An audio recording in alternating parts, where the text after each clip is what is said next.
How to pay Atome using GCash. The first things first, if you do have any buy now pay later payments that you need to settle from Atome, then you can definitely use your GCash account for one of the payment method that you would like to have. So first things first is of course logged in to your GCash account using your 4-digit PIN.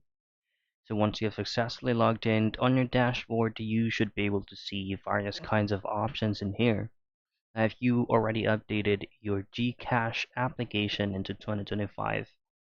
Before it was supposed to name like pay bills, but if you have already done the updating in 2025, it was already changed into bills. So this is the actual option that we need to go to, which is going to be bills.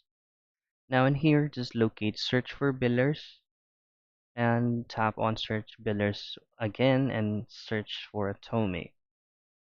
So this is where all the information that you need to input, like the reference number from your Atome buy now pay later number, the customer's full name, and as well as the email address, and then your specific amount on how much you will be paying.